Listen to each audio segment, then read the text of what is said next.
오늘은 단회적인 말씀에서 믿음의 비밀이라는 제목으로 함께 상고해 보겠습니다. 자, 우리 본문 말씀을 읽겠습니다. 다 같이 시작. 깨끗한 양심의 믿음의 비밀을 가진 자라 할지니. 오늘 본문 말씀입니다. 우리가 교회 가운데에 교회에서 가장 바라는 이상적인 교회가 어떤 교회인가 하면은 연령층으로 볼 때에 나이 드신 분은 적은 교회가 좋은 교회예요.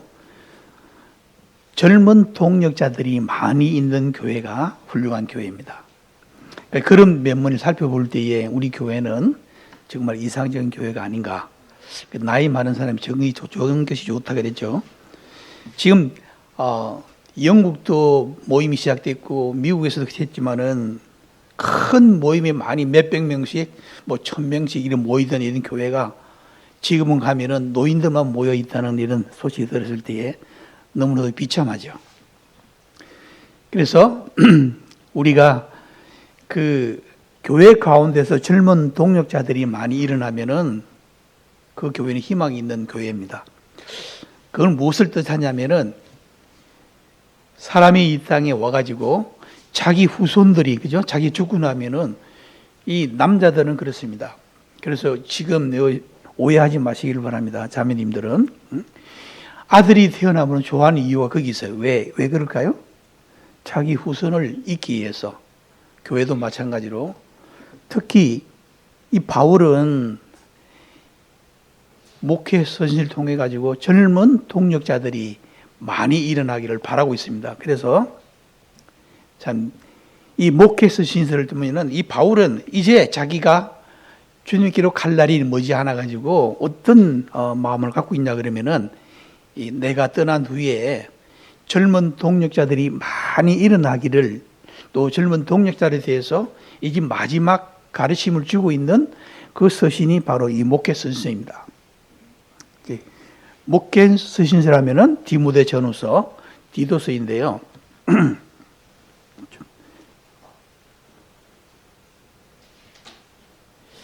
그 중심 낱말을 찾아보면은 목회 선서의 중심 낱말은 디모데 전서에서는 하나님의 집에 대해서 이렇게 다루고 있는 걸 보게 되는데, 하나님의 집에서 어떤 일이 일어나고 있는가, 교회의 질서에 대해서 다루고 있습니다.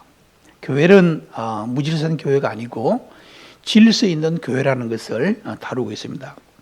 그 다음에 디모데 후서에서는 하나님의 사람이라 그래가지고 에베소에서 목회하는 이 디모데를 격려하기 위해서 디모데 후서에서 기록되고 있고, 그 다음에 디도서에서는 하나님의 은혜인데 하나님의 백성들 가운데 선한 일을 이루시는 은혜에 관한 역사들에 대해서 각각 다루고 있는 것을 보게 됩니다. 이 말씀을 중심으로 우리가 이후에 상고될 말씀들을 주목해 주시기를 바랍니다. 그러면은 이제 이 세 권의 서신서 가운데에 이 바울은 어떻게 하고 있냐면은 성도들의 가장 중요하고도 기본적인 교훈에 대해서 말하고 있는 건데요. 성도들에게서 가장 중요하고 기본적인 교훈이 무엇인가? 오늘 그 내용을 살펴보기를 원합니다. 그래서 디모데후서 1장 14절에 보면은 이런 것들을 우리 안에 거하시는 성령으로 말미암아 내게 부탁한 아름다운 것을 지키라고 이 바울은 젊은 동력자들에게 말하고 있는 걸 보게 됩니다. 이런 내용은 바울은 주님 자신에 의해 가지고, 이 바울이 원래 어떤 사람인가 하면은 바리새인 중에 바리새인입니다. 그리고 주님 안에서 주님을 섬기는 성도들을 괴롭히고 또 죽이는 데 앞장서고 이런 자였습니다. 그래서 하나님께서는 그를 다메섹 도상에서 꺾어 놓으시고 그를 완전히 바꾸어서 우리 주님의 놀라운 일꾼으로 서시기에 합당한 이런 자로 만들어서 무한한 신뢰를 바울에게 주었던 우리 주님의 모습을 보게 됩니다. 이제 바울은 이제 그 자기 주님께 받았던 그 놀라운 신뢰를 누구에게 넘겨주기를 원하고 있습니다. 혹시 누군지 아십니까? 네? 이 바울은 결혼을 안 했습니다. 혼자 살았습니다. 그런데 두 아들이 있어요. 그 두 아들이 누군지 아십니까? 네. 디모데와 디도. 네, 그렇습니다. 그를 믿음으로 낳은 아들이라 이렇게 말하고 있는데, 아들 디모데와 디도에게 이제 주님께 받은 그 놀라운 이 신뢰를 이제 그 디모데와 디도에게 넘겨주기를 원하고 있는 걸 보게 됩니다. 그를 통해서 어떻게 주님을 섬기할 것이며 또 교회에서 어떻게 목회를 해야 될 것인에 대해서 자세하게 설명해 주고 있는 것을 볼 수 있습니다. 그런데 보면은 우리 이 장로나 또 집사나 또한 일꾼을 세움에 있어서 디모데후서 3장 1절에서 9절까지 있는 말씀에 이렇게 정하고 있는데요. 내용을 잠깐 살펴보면은 1절에서는 선한 일을 사모하는 자라 그랬습니다. 2절에서는 책망할 것이 없는 한 아내의 남편, 절제해야 되며 신중해야 되며 단정해야 되며 나그네를 대접하고 가르침을 잘하는 사람이라 된다 그랬습니다. 그리고 3절에서는 술을 즐기지 아니하고 구타하지 아니하고 간용하고 돈을 사랑하지 아니한다 그랬습니다. 그리고 4절 5절에서는 자기 집을 잘 다스려 자녀들로 모든 공손함으로 복종케 한다. 즉 가정을 잘 다스려 한다고 말하고 있죠. 그리고 6절에서는 새로 입게 한 자 말고, 그 다음에 7절에서는 믿지 않는 자들에게, 외인이라는 것은 믿지 않은 자에게도 선한 증거를 얻은 자라야 한다고 이렇게 교정하고 있는 걸 보게 됩니다. 그다음에 8절에서 보면은 정중하고 일구이연하지 아니하며 술과 더러운 일을 담하지 아니한다. 이런 자들을 이 모임의 장로나 집사나 일꾼들의 규정이라고 정하고 있는 것을 목회서에서 말하고 있습니다. 그런데 가장 중요한 것은 9절에 나와 있는 거예요. 오늘 우리가 생각할 수 있는, 우리 함께 상고하는 말씀이 바로 이 9절인데, 이 앞에 있는 모든 것을 갖춰 할지라도 깨끗한 양심의 비밀을 가진 자가 아니라면은 해당이 안 된다는 것입니다. 우리 디모데후서 3장 9절 한번 볼까요? 시작. 깨끗한 양심의 믿음의 비밀을 가진 자라야 할지니, 오늘 본문 말씀이죠. 그러면은 일꾼들만 이 깨끗한 양심의 믿음을 비밀을 가진 자라겠습니까? 자, 우리 모임에는요 일꾼들이 있어야 됩니다. 그리고 주님을 전하는 이런 가르치는 것도 우리 각각 이 은사들이 있는데, 우리가 주님을 섬김에 있어서 내가 과연 하나님 믿은 자녀로서 양심껏 주님을 섬기고 있는지 아닌지를 살펴보시기 바랍니다. 여기는 이 목회 선신을 그래가지고 꼭 주님 안에서 일하는 자들에게 주어진 말씀이 아니에요. 모든 성도들이 해당되는 말씀입니다. 사도행전 21장 1절에서 바울은 범사의 양심을 따라 섬겼다고 이렇게 말하고 있는 것을 보게 됩니다. 자, 우리 오른손을 들어가지고 자기 양심이 어디인지 한번 살펴보겠습니다. 오른손 한번 들어봅시다. 양심이 어디 있습니까? 왼쪽에 있습니까? 오른쪽에 있습니까? 네. 어쨌든 양심. 자, 양심이 있습니까? 없습니까? 우리가 잘못하면은 어떻게 됩니까? 이 양심이 어떻게 됩니까? 예? 근데 내가 주님을 혹시 속이고 있는지, 아니면 내가 어떻게 하고 있는지, 내가 보이지 않는데 어떤 행동을 하고 있는지, 그렇게 되면 어떻습니까? 양심이 깨끗하지 못하다. 그런데 바울은 자신 있게 말하고 있습니다. 범사의 양심을 따라 하나님을 섬겼다고. 이게 우리 성도들의 본분입니다. 그리고 산상수훈에서 마태복음 5장 8절에 보면은 마음이 청결한 자, 즉 청결하다는 것은 선한 양심을 가졌다, 깨끗한 자다, 그런 뜻이죠. 그 마음이 청결한 자는 뭐라겠습니까? 복이 있나니 그들이 하나님을 볼 것이며, 이렇게 말씀하고 있는 걸 보입니다. 그러면은 우리가 주님을 섬기면서 가장 중요한 것은 깨끗한 양심을 가지라는 겁니다. 그 다음에 믿음의 비밀에 대해서, 오늘 제목은 믿음의 비밀이죠. 믿음의 비밀은 그 헬라어로 보면은 미스테리온 데스피시오테스라 하는데 참 어렵죠. 근데 이게 왜 이렇게 했냐면은 여기서 뜻을 말해주기 때문에 이거를 참고를 하는 겁니다. 이 뜻은 뭔가 하면은 내적인 비밀, 즉 예수 그리스도 안에 있는, 예수 그리스도 안에 주어진 계시를 가리켜서 믿음의 비밀이라 이렇게 말씀하고 있는 걸 보게 됩니다. 이 참조 구절 중에서 에베소 3장 9절에 보면은 영원부터 만물을 창조하신 하나님 속에 감추어졌던 비밀의 경륜이 어떠한 것을 드러내게 하려 하심이라. 여기 보면은 하나님 속에 감추었던 비밀의 경륜이 누가 바로 우리 주 예수 그리스도란 겁니다. 그것을 이제 드러내는 겁니다. 믿음의 비밀을 드러내기 위해서 우리 주님이 이 땅에 보내신 거예요. 헬라 번역본에 보면은 모든 것을 창조하신 하나님 안에서 옛날부터 숨겨졌던 비밀의 경륜이 무엇인지를 모든 사람에게 밝히기 위함입니다. 이렇게 헬라 번역을 하고 있는 걸 보게 됩니다. 그러면 즉 믿음의 비밀이란 것은 누구를 가리킵니까? 우리 주 예수 그리스도 안에 있는 계시. 그 계시는 무엇입니까? 우리 주 예수 그리스도를 통해서 우리를 구원을 받고 또 그로 말미암아 교회가 이루어지고 또 주님을 섬기고 이런 모든 것들이 어디 안에 있다? 우리 주 예수 그리스도 안에 있다는 겁니다. 이걸 가리켜서 믿음의 비밀인데 이거는 창세전에 오래전부터 감춰졌던 것이 이 교회 시대에 성령 시대에 우리 주 예수 그리스도를 말미암아 나타나게 되었다는 겁니다. 이 놀라운 일이죠.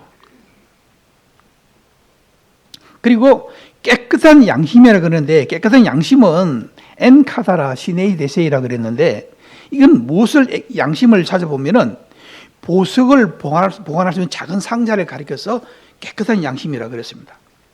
자, 우리 마음속에 어떻습니까? 우리 마음속에는 깨끗한 보석함이 있다는 겁니다. 양심이 보석함이 있죠. 고린도서 2장 3절에 보면은 그 안에는 지혜의 지식과 모든 보화가 어때? 감춰져 있다. 이게 깨끗한 양심이라는 겁니다. 우리 마음속에 있는 깨끗한 양심이 바로 작은 상자, 보화를 보관할 수 있는 그 상자를 가진 자라야 된다는 겁니다. 디모데후서 1장 5절에 보면 이 교훈의 목적은 오늘 주고 사는 이 교훈의 목적은 청결한 마음과 선한 양심과 거짓이 없는 믿음에서 나오는 사랑이라고 이렇게 말씀하고 있는 걸 보게 됩니다. 이 바울은 이 자기 젊은 동역자들에게 이런 교훈을 주고 있는 거예요. 자, 그러면 생각해 보겠습니다. 믿음이란 과연 어떤 것인가?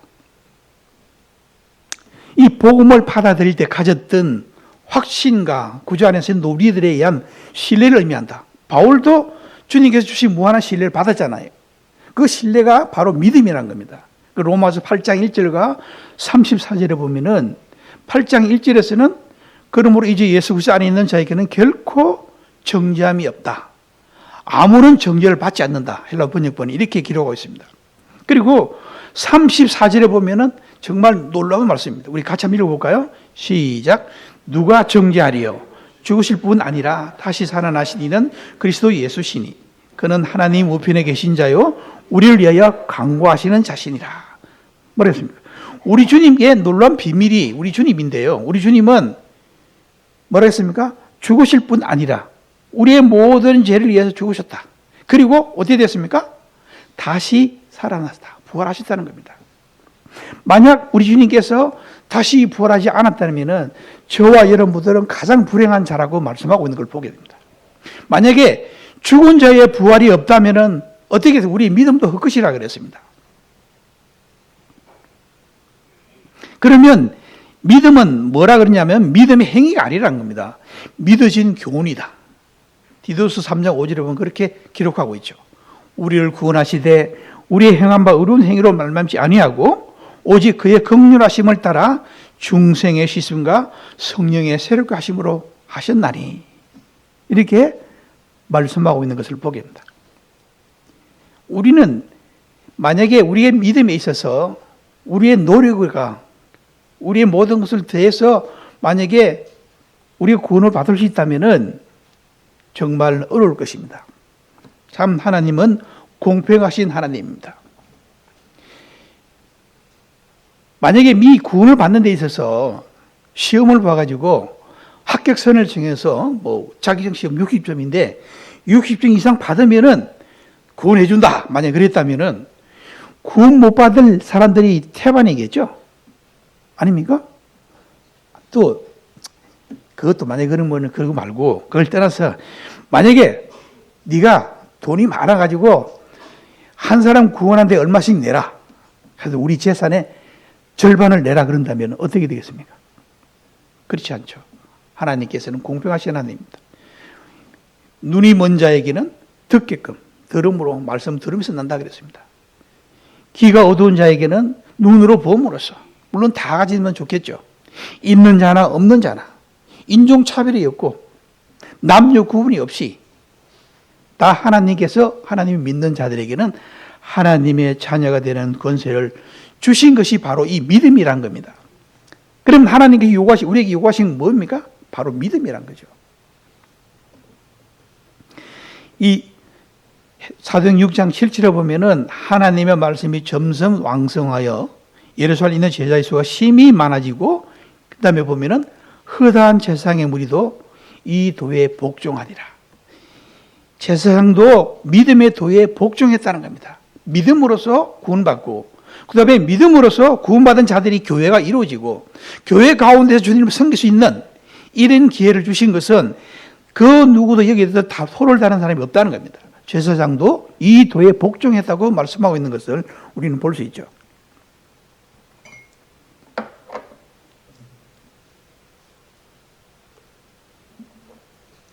그러므로서 사도행 16장 5절에 보면은 믿음이 굳건해지고 날마다 그 수가 늘어간다. 교회는 믿음 안에 세워져 갔던 것을 보게 됩니다. 이 믿음의 기초는 누구입니까? 우리 주 예수 그리스도. 그 위에 교회가 세워져 가는 것을 보게 됩니다. 참, 우리 성경 말씀에 보면 교회에 대해서 여러 가지 많이 비유가 있죠. 건축에 대해서 비유가 있고, 건축이 주춧돌이 됐다는 것은 그 위에 건물이 세워져 가는 게 있잖아요. 지금도 진행형이라는 겁니다. 그리고 몸으로 비유할 때에, 몸으로 비유했잖아요, 교회에 대해서. 우리 주님은 머리시고 교회는 그의 몸이다. 그러면 머리를 붙들지 않고는 몸이 있을 수 없다 그랬습니다. 자, 우리 몸에 장기가 얼마나 많은지 모르죠. 저는 잘 모르죠. 여기까지 되는지 잘 몰라요. 근데 그 중에서도 하나만 잘못되면 어떻게 됩니까? 네? 우리 몸에 있는 장기 중에서 하나가 잘못되면 어땠습니까? 아픈 게 아니라 큰 치명상을 당하지, 그죠? 그런데 우리 가장 보잘것없는 덜 귀히 여기는, 눈에 잘 안 보이는 이런 걸 하나님께서는 더 귀히 여긴다고. 예? 겉으로 드러난 것 아니고 그걸 보고 더 귀히 여긴다 이랬습니다. 그만큼 교회를 사랑하셨다는 겁니다. 이 몸으로 비유했을 때에. 참 놀라운 말씀이죠. 바울은 이제 그 믿음에 대해서는 물론이거니와 이제 진리와 이 교훈에 대해서도 이렇게 말하고 있는 것을 보게 됩니다. 우리 목회 서신서에서 13번이나 진리에 대한 말씀을 언급하고 있는 걸 보게 됩니다. 그러면 진리는 어떤 것이 진리인가? 첫째로 마음에 의해 깨닫는 것입니다. 바울은 그렇게 말하고 있어요. 우리 골로새서 2장 2절에 있는 말씀을 같이 한번 읽어보겠습니다. 시작. 이는 그들로 마음의 위안을 받고 사랑 안에서 연합하여 확실한 이해의 모든 풍성함과 하나님의 비밀인 그리스도를 깨닫게 하려 합니다. 이 진리는 하나님의 비밀인 그리스도를 깨닫게 함이라고 이렇게 말씀하고 있는 걸 보게 됩니다. 그리고 지식을 더해라. 이스라엘 백성들이 이 백성이 지식이 없어 망하는구나 이런 말씀이 나옵니다. 이 지식이라는 것은 물론 세상 지식을 말하는 것이 아니에요. 하나님을 모르고 우리 주님을 모름으로 말미암아 망한다는 겁니다. 그래서 뭐냐면 진리라는 것은 철저하게 알아야 된다. 에피그노시스라는 것은 철저한 지식을 말하고 이 강조의 낱말입니다. 이 강조의 낱말이 주어졌는데 진리는 우리 주 예수 그리스도를 확실히 명확하게 우리 주님 아는 그 지식이 우리에게 풍성함으로 말미암아 진리를 갖는다는 겁니다. 베드로 3장 18절에 보면은 오직 우리 주 예수 그리스도의 은혜와 그를 아는 지식에서 자라가라. 영광이 이제와 영원한 날까지 그에 있을지어다. 보면은 예수 그리스도의 은혜와 그를 아는 지식에서 자라가라. 이것이 바로 진리라는 겁니다. 믿음은 어떤 것입니까? 믿음은 하나님을 기쁘시게 한다. 우리가 은혜로 말미암아 구원을 받았다. 우리가 이렇게 말씀하고 있잖아요. 그죠? 우리가 구원받은 것은 내가 잘해서 된 것이 아니라 어떻게 됐다고요? 하나님의 은혜로 말미암아 구원을 받았다. 근데 우리가 한 거 있습니다. 저는 저와 여러분들이 무엇을 했습니까? 우리 구원받음에 있어서 우리의 역할, 바로 이 믿음이란 겁니다. 믿음. 그래서 하나님은 우리의 믿음을 보고 기뻐하셨다 그랬습니다. 믿음은 하나님을 기쁘시게 한다고. 히브리서 11장 6절 보면은 믿음이 없이는 하나님을 기쁘시게 하지 못한다고 말씀하고 있잖아요. 그죠? 저와 여러분들이 했던 것 중에 가장 중요하고 귀한 것은 바로 믿음을 가졌다는 겁니다. 그래서 말할 때에 믿음의 사람, 믿음으로 하나됨, 이것을 가르치고 있죠. 그 다음에 이 교훈이란 것은 뭘 말하냐면은 가르쳐 지켜지는 것을 말합니다. 가르쳐 지킨다. 이 교훈은 성경 말씀에서 보면은 특히 목회서에서 말씀하고 있죠. 가르쳐 지킨다는 것은 먼저 된 자들이 말씀을, 이때 당시에는 사도들이 있었습니다. 그런데 지금은 사도가 없잖아요. 그죠? 지금은 어떻게 되냐면은 가르쳐 지킨다는 것은 먼저 된 자들이, 또 먼저 된 자만 가르치는 게 아니라 말씀 안에서 우리가 깨닫는 이런 말씀들을 나누는 것을 말합니다. 서로 나누는 것. 교회는 서로 나누는 것을 말합니다. 그래서 교회란 뜻이 뭔가 하면 가르칠 교자에 모일 해자 아닙니까? 교회에서 무엇을 가르칩니까?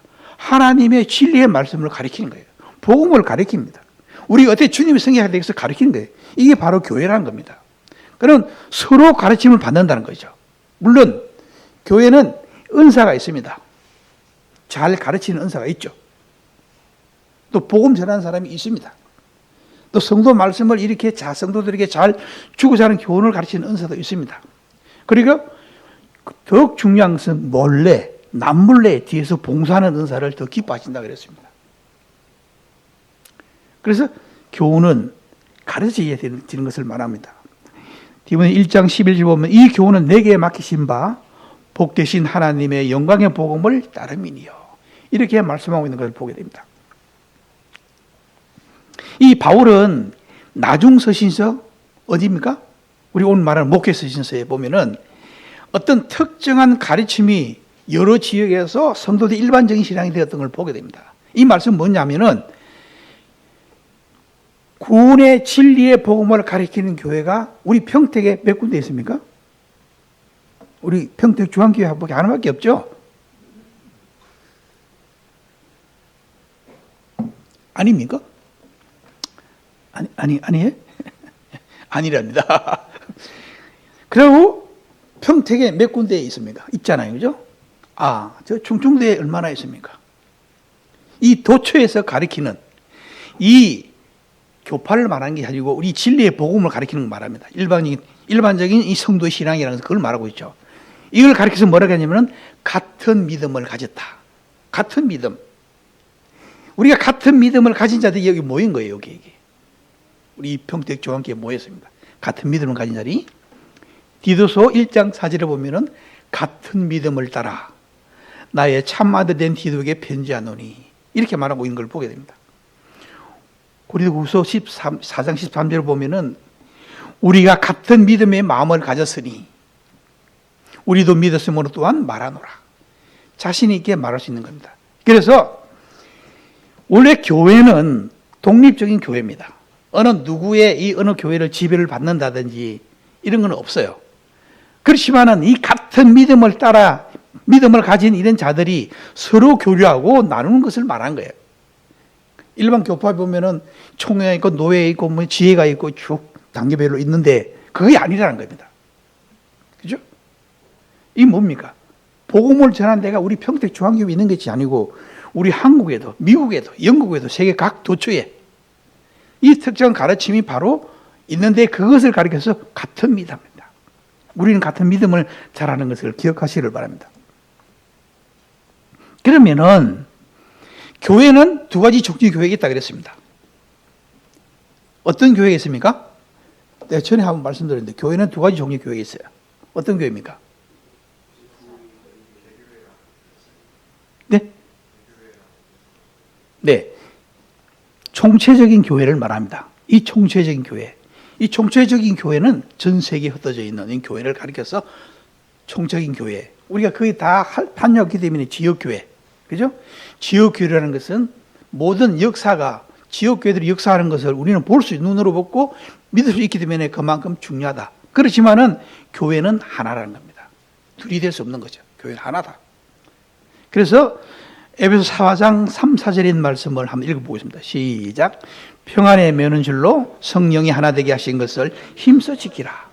몸이 하나요 성령도 한 분이시니 이와 같이 너희가 부르심의 한 소망 안에서 부르심을 받았느니라. 여기 보면은 이 평안에 매는 줄이란 것은 하나님의 백성들, 거룩한 백성들을 함께 묶는 영적인 줄을 가리켜서 평안에 매는 줄이라는 겁니다. 그리고 그 줄은 무엇이라고요? 사랑이란 겁니다. 골로새 3장 14절에 보면은 이 모든 것 위에 사랑을 달아. 이는 온전하게 매는 띠니라. 이렇게 말씀하고 있는 걸 보게 됩니다. 이 세상의 법은 나라도 그렇고 회사도 그렇고 그죠? 어떤 조그만 단체도 그렇고 하나로 되기를 원합니다. 하나. 그죠? 그 자기 내름대로 하나라는 거예요. 그 하나라는 걸 뭘 만드냐면 사람이 만든 거예요. 그거는. 조직이 아니라 사람이 만든 거예요. 사람이 만들어서 그 기초하에서 조직이 이루어서 하나가 되게 하는 거예요. 그렇지만은 하나님을 믿는 우리 성도들에게 있어서 이 교회는 유기적인 하나됨, 즉 하나님부터 온 것이라는 겁니다. 그래서 교회는 온 세계 우주에 있는 모든 것이 하나됨이라는 것을 말씀하고 있죠. 자, 그럼 교회 시작은 언제 되었느냐? 오순절 날이라 그러죠. 오순절 날은 50번째 되는 뜻으로서 2월절이 이스라엘 백성들 2월절을 알고 있죠. 죄가 넘어갔다, 뛰어넘었다는 걸 유월했다는 뜻입니다. 2월절 되는 날 50일째 되는 날인데 이를 가리켜 77절이라고 합니다. 77절이라는 것은 77이 49, 그 다음에 오는 날이 오순절.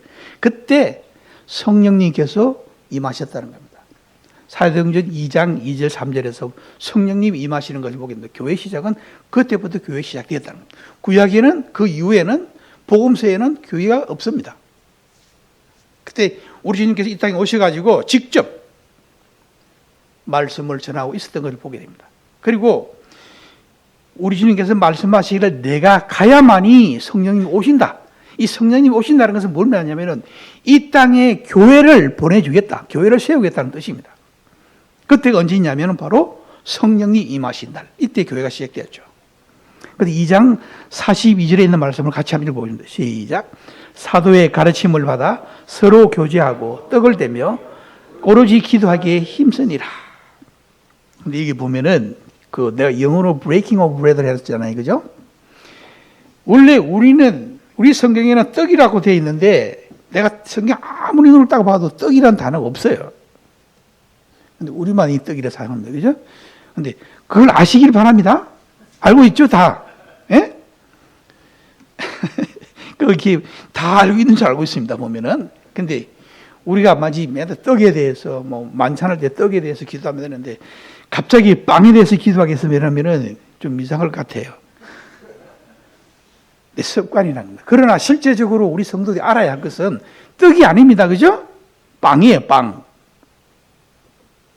그러면은 사도행전 2장 42절에 보면은 이제 성도들이 모여서 교제하고 떡을 뗀다. 이거 떡을 뗀다는 것은 배고 고파서 모여서 떡을 나눈 것이 아닙니다. 이거 예배를 의미하고 있는 거죠.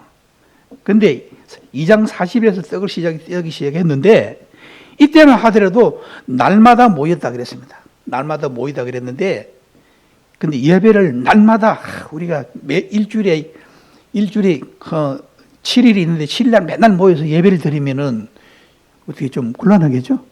어떻게 우리 생활이 되겠습니까? 그래도 아마 초창기에는 그렇게 한 것 같아요. 말씀 그걸 기록하고 있으니까. 그런데 사도행전 20장에 가서 보면은 이렇게 말씀하고 있습니다. 그 주간의 첫날에 우리가 떡을 떼려 하여 모였더니 자, 그 주간의 첫날은 언제입니까? 바로 주일날. 오늘 주일날이죠. 그 주간 첫날에 우리가 떡을 떼려 모였다. 그래서 사도행전 조금 더 읽다 보면은 우리가 일주일에 한 번씩 나와서 이 예배 드리는 것은 사도행전 2장 20장 7절에 있는 말씀에 의기해서 우리가 지금 모이고 있는 거예요. 그러니까 일주일에 한 번. 그죠? 그러면 일주일에 한 번 이 떡 되는 날, 예배 드리는 이 날도 내가 바빠가지고 그냥 딴 일 보러 간다면은 주님을 사랑한 자가 아니에요.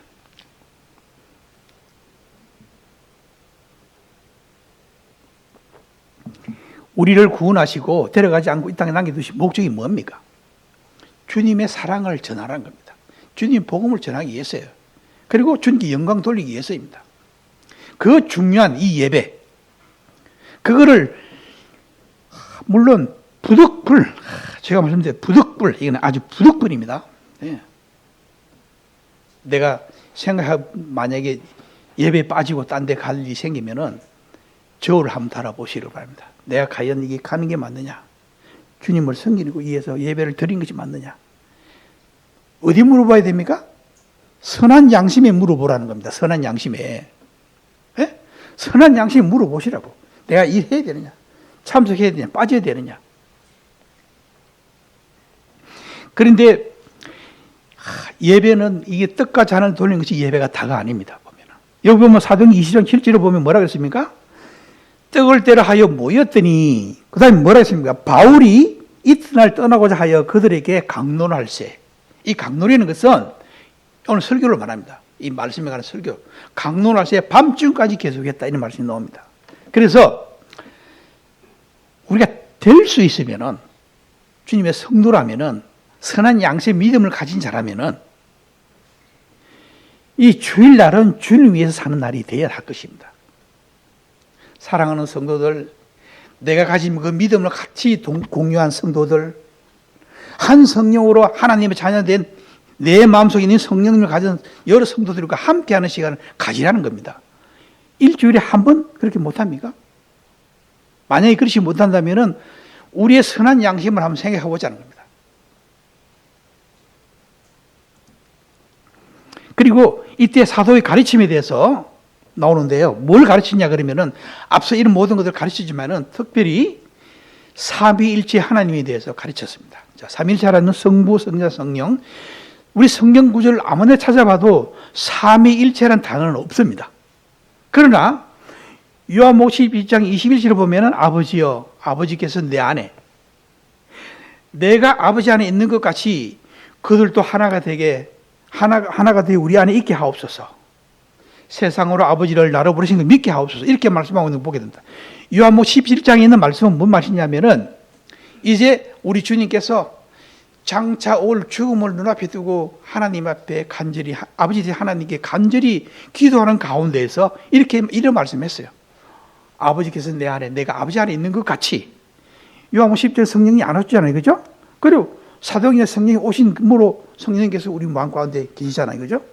그렇게 했던 것을 보게 됩니다. 그 이에 살펴보면 참조 9절에서 살펴보시길 바랍니다. 그러면 삼위일체의 뜻은 뭐냐면 하나님은 각각 구분되지만은 분리되지 않는다. 그 다음에 하나님의 생명 안에서 한 사랑의 교통 안에서 한 사역 안에서 뭐라고 했습니까? 우리라는 것은 복수를 나타내고 있죠. 하나님은 생명 공동체로 존재한다는 것이 바로 삼위일체라는 겁니다. 그런데 이때 당시만 하더라도 이 마음이 굳어져 가지고 순종하지 않는 사람들이 있었던 걸 보게 됩니다. 그래서 이 두란노 서원에서 이런 사람들을 모아놓고 특강을 했던 걸 보게 되죠. 사도행전 19장 9절에 있는 말씀 보면은 어떤 사람들의 마음이 굳어 순종하지 않고 무리 앞에서 이 도를 비방하거늘 바울이 그들을 떠나 제자들을 따로 세우고 두란노 서원에서 뭐라 했습니까? 날마다 강론했다 그랬습니다. 이 마음이 강팍한 사람, 이 주님의 복음의 말씀이 지금 바울이 이 목회 선지를 통해 가지고 그들에게 이런 진리의 말씀을 가르치는데도 그들이 믿지 않는 거예요. 마음이 강팍해지면 그렇다는 겁니다. 진리를 거절하고 믿지 않는 사람들께서 바울이 날마다 두란노 서원에서 강론했던 사실을 보게 되죠. 만약 오늘 평택 중앙교회에서 마음이 강팍해져 가지고 주님을 진리를 믿지 않는 자들이 있다 그러면 매일 불러서 강론해야 되겠습니까? 그 선한 양심이 있기 때문에 그렇지 않아도 된다는 겁니다. 선한 양심, 그죠? 그리고 또 뭘 가르쳤냐면은 성서 원본의 영감성. 성경이 완전 영감성에 대해서 굉장히 중요한 겁니다. 이 성경은 성령의 감동하심을 받은 사람 40명이 약 1600년 동안 걸쳐서 성경을 기록했다는 겁니다. 이게 무엇을 말하냐 그러면은 앞서 내가 1600년에 기록한 사람이 내 뒤에 뭐 10년 후냐 20년 후냐 100년 후에 어떤 말씀이 기록된 걸 모릅니다. 그리고 그 뒤에 쓴 사람이 앞에 있는 그를 기록된 걸 모르는 거예요. 오로지 어떻게 됩니까? 성령을 감동하시는 받은 사람들이 하나님께서 계시를 주어가지고 그 사람이 말씀 기록에 했던 걸 보게 됩니다. 그래서 보면 성경 말씀이 창세기부터 계시까지 있는 말씀이 어떻게 있습니까? 통일성. 이건 한 사람의 한 분의 글이다. 이게 바로 성경책이죠. 그런데 베드로후서 1장 21절을 보면 이렇게 말씀하고 있습니다. 예언은 언제든지 사람의 뜻으로 된 것이 아니요 오직 성령의 감동하시는 받은 사람들이 하나님께 받아 말한 것입니다. 근데 요한복음 10장 35절을 보면은 이렇게 말씀하고 있습니다. 같이 한번 읽어볼까요? 시작. 성경은 폐하지 못하나니 하나님의 말씀을 받은 사람들을 신이라 하셨거든. 이 얼마나 이게 놀라운 말씀입니까? 하나님의 말씀을 받아 기록한 사람들을 요한복음 10장 35절에서는 신이라 그랬어요. 신. 그리고 이 말씀은 누구에 대한 말씀입니까? 곧 이 성경 말씀의 주인공은 누굽니까? 네? 예수 그리스도. 이 모든 성경이 나에 대해서 증언한 것이다. 이렇게 말씀하고 있는 보게 됩니다. 이게 성경의 원본이에요. 자, 몇 가지 그림을 한번 보겠습니다. 구약 성경 신빙성에 대해서 1948년도에 이 사회 사본이 발견된 쿰란 동굴을 가르쳐 줍니다. 이게 이 사본이 이 성경 사본이 발견됐어요. 쿰란 동굴에서. 또 보면은 이 마소라 사본 AD 900년, 사회 사본 BC 125년, 그렇게 약 2000년 만에 두루마리 성경이 발견됐어요. 참 놀라운 일이죠. 그 다음에 창세기 14장 이제는 소돔과 고모라에서 나오는데 이 소돔과 고모라가 어떻게 됩니까?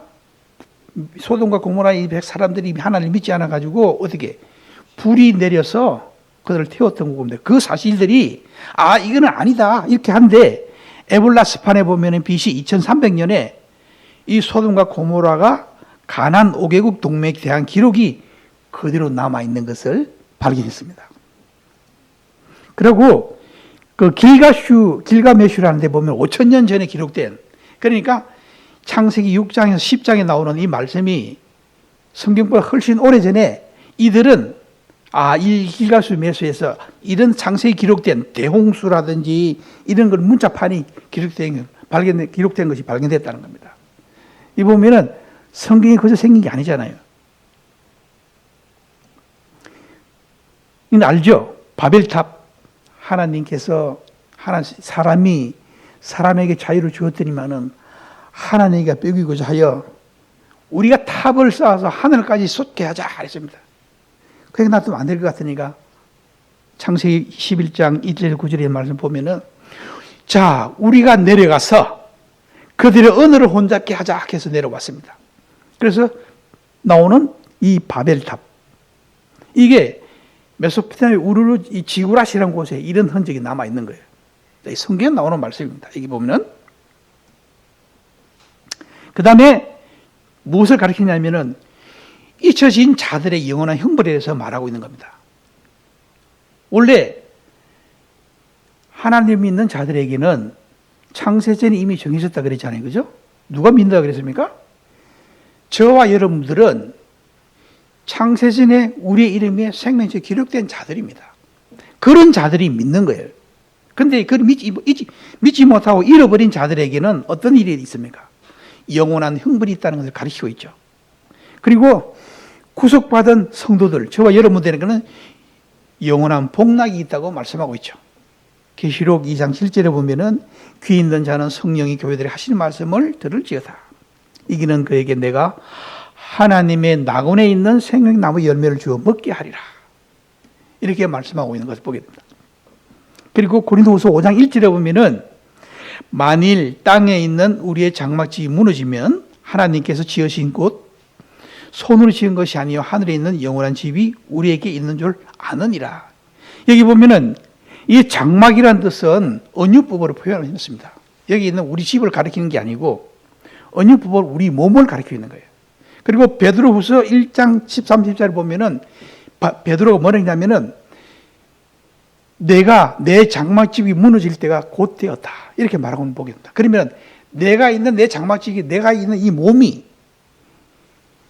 우리 영혼은 어디 있습니까? 우리 몸 속에 살고 있잖아요. 그죠? 그럼 우리 끝으로 나타내는 이 집은 우리 몸을 나타내는 이 몸이죠. 이 집은 뭐라 그럽니까?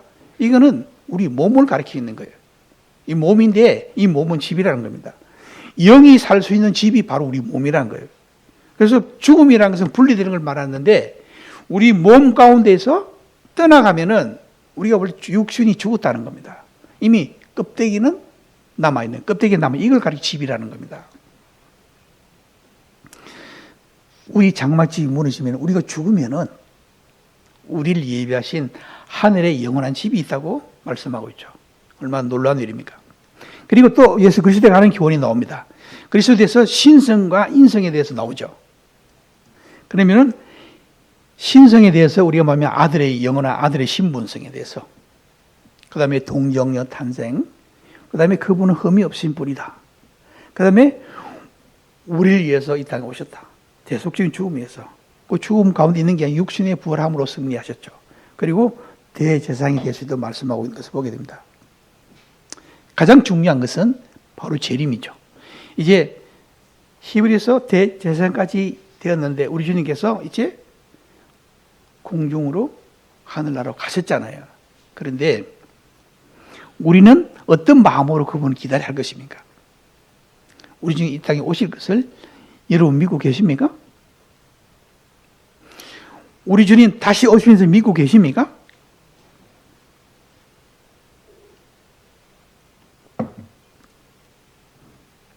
만약에 우리 다시 안 오신다면 어떻게 되겠습니까?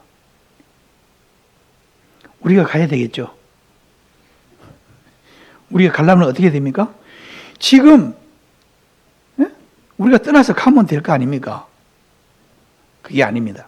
여기 나오는 재림에 대해서는요, 공중 재림도 있고 사도행전 4장에서 공중 재림을 말하고 있습니다. 만약에 그때까지 우리가 살아남는다면은 앞서 제가 말씀드린 우리가 그 전에 병이 들어 죽든지 우리 몸에 대해서 죽으면은 우리 장막집이 무너지면은 즉시 아버지 품으로 간다는 것을 말씀해 주고 있고, 그 다음에 마지막 재림에 대해서는 뭘 말하냐면은 그때까지 우리들이 살아남아 있다면은 이 교회가 들림을 받는 그때가 온다는 것을 말씀해 주고 있죠. 그리고 이 중요한 진리들은 바울이 말하는 믿음의 정의를 말하고 있는데 이걸 어떻게 누구에게 부탁하냐면은 디모데에게 부탁했다. 우리 안에 거하신 성령으로 말미암아 내게 부탁한 아름다운 것을 지키라고 말씀하고 있는 걸 보게 됩니다. 그런데 중요한 것은 이 목회 서신서에만 믿음이라는 단어가 31군데, 31구째 나옵니다. 내가 쭉 기록해놨기 때문에 얼른 기억하실 분들은 빨리 머리로 기억하시고 만약에 기억이 안 되는 것 같으면 좀 기록해도 괜찮을 것 같아요. 그런데 이 중에서 절반 이상 믿음에서 떠나는 데서 기록하고 있는 걸 보입니다. 믿음과 착한 양심을 가지라 이렇게 말했는데 절반 이상 믿음에 떠나는 것에 대해서 말하고 있죠. 이 떠난다는 것은 보면은 이게 마침 이 배가 가는데 암초에 부딪혀 가지고 파손한 배를 묘사하고 있는 걸 보게 됩니다. 그리고 버리온 자다, 떠났다는 자이고, 그 다음에 믿음에서 벗어났다 그랬는데 믿음에서 벗어났다는 것은 이 활 쏘는 사람이 관역에서 벗어난 것을 말하고 있는 것, 그렇게 표현하고 있습니다. 보면은. 그래 디모데전서는 이런 사람들을 믿음에서 떠날 것에 대해서 경고하고 있는 것을 볼 수 있습니다. 그래서 이 바울의 참된 목표가 뭔가 하면은 청결한 마음과 선한 양심과 그것이 없는 믿음에서 나오는 사랑이라는 것을 우리 목표를 딱 정해주고 있는 거예요. 우리가 주님으로 이 땅에 있는 동안에는 바로 이런 목표를 가지고 뭐라 그랬으면 우리 목표가 뭡니까? 청결한 양심. 청결한 마음이죠. 청결한 마음. 그 다음에 선한 양심. 거짓이 없는 믿음. 거기서 나오는 사랑이어야 된다. 앞에 나오는 건 다 내가 누구를 사랑한다. 겉으로 막 드러내지만은 마음속에는 다른 마음을 품고 선한 양심을 가지지 않고 겉으로 드러내는 사랑하는 이 표현하는 것은 거짓 믿음이라는 겁니다. 거짓 믿음. 우리 성도에게서 가장 중요해야 될 부분입니다. 내가 누구를 사랑합니다. 아이고, 형님 사랑합니다. 속으로는 막 미워하고 그러면서 겉으로는 사랑한다. 이게 뭘 말해요? 청결한 양심 가진 자가 아니라는 겁니다. 이게 믿지 않는 사람에게 주어진 교훈이 아니에요. 누구에게 주어진 교훈입니까? 바로 우리 성도들에게 주어진 교훈입니다. 청결한 마음을 가지라. 선한 양심을 가지라. 거짓말 하지 마라. 이게 우리의 목표라는 겁니다. 우리의 참된 목표. 만약에 이러한 목표를 가진다면 우리 목표에서 벗어나는 자라는 것을 말씀해 주고 있죠. 그래서 이때에 많은 사람들이 이 믿음에서 떠나는 이런 사람들이 있었던 것을 말씀해 주고 있죠. 그래서 이 바울은 이러한 교훈들을 이 교회 가운데 주고 있는 걸 보게 됩니다. 이 배교라는 단어를 사용했잖아요. 배교라는 단어는 돌아오지 못하는 것을 말합니다. 그러면은 베드로는 우리 주님을 부인한 것이 일시적인 범인입니다. 그래서 이렇게 성도의 타락이다. 전에 제가 성도의 타락이라고 했더만은 타락은 떨어질 타자, 떨어질 낙자. 그래가지고 사탄에게만 해당된다는 거죠. 그렇습니까? 우리 성도가 타락했다면은 그게 옳은 단어입니까? 아닙니까? 이 타락이라는 단어를 찾아보면은 정도에서 벗어났다는 뜻이에요. 간역을 쏘았을 때 벗어나는 걸 말합니다. 그걸 타락이라는 겁니다. 예? 우리 성도에게도 타락할 수 있다는 거죠. 그러면 타락하면 어떻게 됩니까? 요한일서 1장 9절에 나온 말씀처럼 우리는 주님 앞에 자백을 해야 된다는 겁니다. 자백하면 그는 미쁘시 의로우사 우리 죄를 사하시며 우리를 모든 불의에서 깨끗하게 하실 것이요. 자, 그랬는데 여기서 문제가 있습니다. 죄를 밥 먹듯이 해. 죄를 지어. 그리고 와서 요한일서 1장 9절에 의거하여 주님 앞에 아이고 주님 오늘 내가 이런 죄를 지었습니다. 용서해 주세요. 이게 자백입니까? 자백하는 마음은 시편 51편에 나와 있는 이 다윗이 자백했던 것처럼 해야 된다는 겁니다. 시편 51편 보면은 시편 51편을 읽어보시기 바랍니다. 다윗은 얼마나 자기의 범죄한 후에 완전 범죄를 했는데 드러났잖아요. 그래서 하나님 앞에 자기를 드러내는 모습을 보게 됩니다. 우리 성도의 자백이라는 것은 바로 이런 자백을 말하고 있는 겁니다. 내가 하나님 앞에 보고하는 건 아니에요. 내가 하나님 이런 죄를 지었습니다. 그건 보고지 자백이 아니라는 겁니다. 배교자는 가룟 유다는 어떻습니까? 오로지 심판만 있다는 겁니다. 그럼 또한 비침을 받은 적이 있으나 결코 중생하지 못한 자가 있다는 겁니다. 이 10분은 비유로 보게 되잖아요. 어디에 떨어지는 자들을 말합니까? 자갈밭이나 가시등불에 떨어진 자들. 이런 자들은 깜빡 이제 내가 믿은 것처럼 되는데 자라지 못해. 자갈밭에서 영양분을 흡지 못해. 모이만 자라야 되는데 그런데 근본적으로 믿지 않았다는 겁니다. 근본적으로 믿은 사람은 어떻게 되냐? 30배, 60배, 100배의 결실을 맺는다 그랬습니다. 그걸 뭘 말하냐면은 교회 생활, 주님 말씀에 따라 사는 삶, 주님께 예배 드리는 삶, 여기 나와 있는 선한 양심으로 주님을 섬기는 삶이 되어야 될 것을 말씀해 주고 있는 겁니다. 그래서 어떤 자들은 교회 가운데 항상 손님으로 남아있는 자들이 있어요.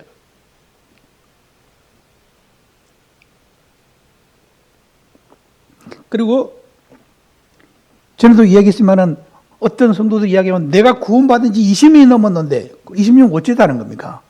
20년 넘는데도 맨날 그 자리에 있어. 응?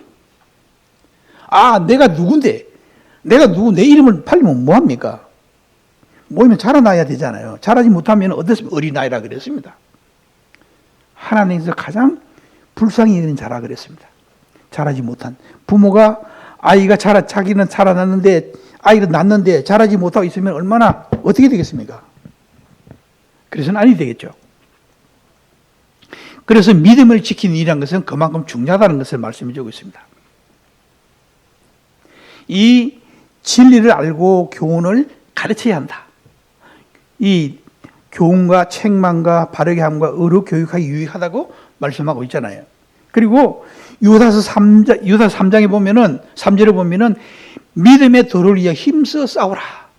우리의 믿음은 하나님이 스스로 시켜주는 것이 아니라는 겁니다. 누가 해야 됩니까? 내가 해야 될 부분이라는 거죠. 내가 자동으로 내가 구원받았으니까 내가 믿음이 좀 잘하는구나. 우리 믿음이 잘하는 것은 내가 해야 될 부분입니다. 주님께서 하실 부분이 아니고. 바울은 이 일꾼으로 있으면서 참 생애 동안에 여러 가지 많은 이런 이단들과 함께 힘썼던 것을 보게 되는데, 갈라디아에서 율법주의자들, 고린도에서는 도덕주의자들, 골로새에서는 영지주의자들과, 이 영지주의자들은 거짓되이 일컫는 영을 말합니다. 이런 이단의 문제로서 얼마나 많이 싸웠던 것을 보게 됩니다. 우리도 이런 말씀을 주의하시고 싸우시기를 바랍니다. 자, 우리 결론을 읽고 같이 마치겠습니다. 결론이라는 말씀을 다 같이 읽어봅니다. 시작. 성도들의 자원은 그리스도와 그분의 백성에 대한 청결한 마음으로부터 우러나오는 사랑입니다. 선한 양심의 믿음의 비밀을 가져야 합니다.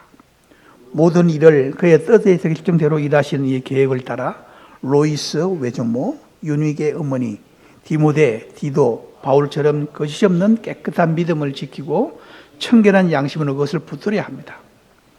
그것을 위해 선한 싸움을 싸워 마지막에 가서는 내가 믿음을 지키으니라고 말했던 바울처럼 우리도 말할 수 있어야 하는, 이를 위해서 힘써야 할 것입니다. 나는 범사의 양심을 따라 하나님을 섬겨노라 하거늘 그렇게 섬기고 있습니까? 마지막은 대답하셔야지. 그렇게 섬기고 있습니까?